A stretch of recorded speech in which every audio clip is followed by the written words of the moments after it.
Hi everybody, welcome to another episode of Average Joe's 3D. I'm your host Fergie, and this is a Christmas edition of our show. So in the background I do have a couple of Christmas prints I've done. This is last year's print. These are a couple of this year's prints. I'm just catching up with the Maker Box. So December's Maker Box was kind of hot. The first thing I'm going to show you is the high heat PLA that was included with the Maker Box. There we go. So I went ahead and I did a bunch of Pikachus. These are low poly Pikachus. That way I can see how flat surfaces look as well as edges.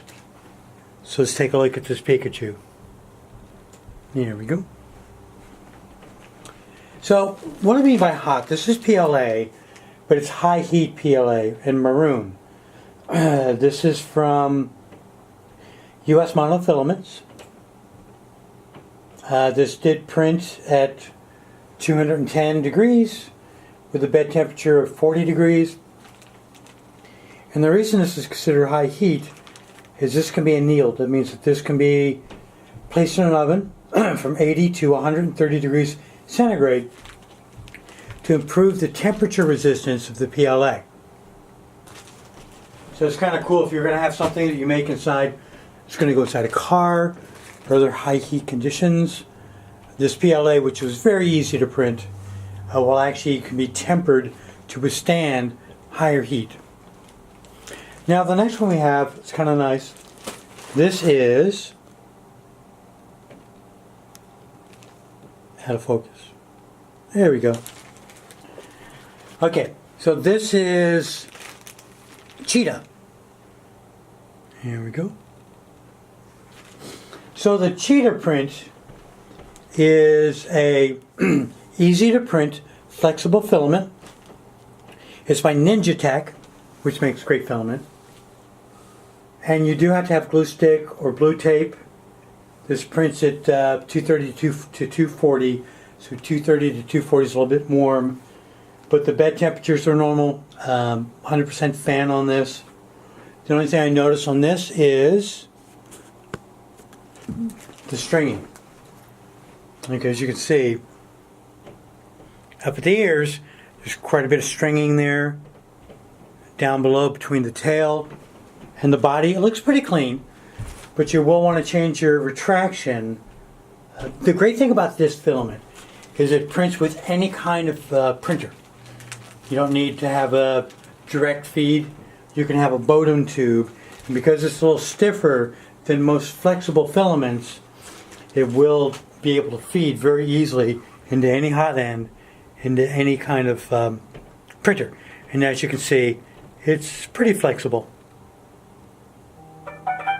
Great. So let's take a look at the next one. There we go. Perfect. So this was a little bit of Petchi. It prints like Petchi, but it's a carbon fiber Petchi. Take a look at the finish on this. It has that great carbon fiber finish. It prints at 240 to 265. And the bed temperatures have to be 60 to 70. I do recommend a glue stick, which is what I used. And the fan has to be off or very low, like any Petchi. It is abrasive, which means that if you have an old brass nozzle, this will tear it up pretty well. Now the great part about this is because it's Petchi based, it's not as brittle as some of the other carbon fiber like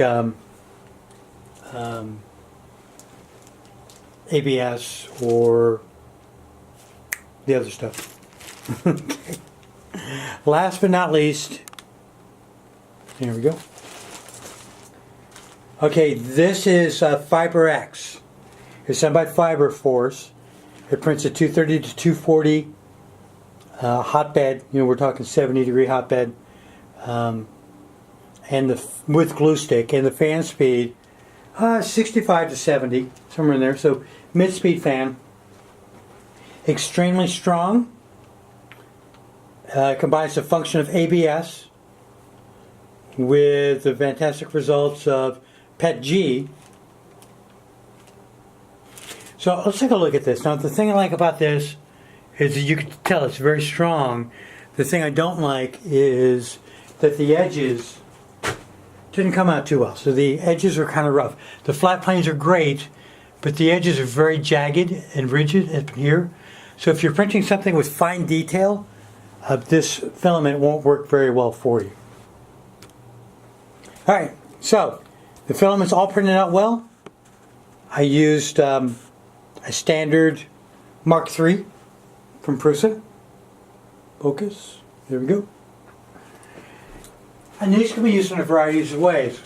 We did have the US monofilament PLA that can be annealed.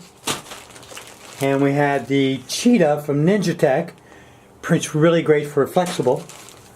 We had the carbon fiber, which came out great. A little abrasive, but it prints very easily. And it's not as brittle. There's some flex to it. And we had the FiberX copolyester white from Fiberforce. And that turned out great, but the resolution on the fine details, not as good as we expect. Hope you enjoyed this Christmas edition of Average Joe's 3D. And you guys have great holidays.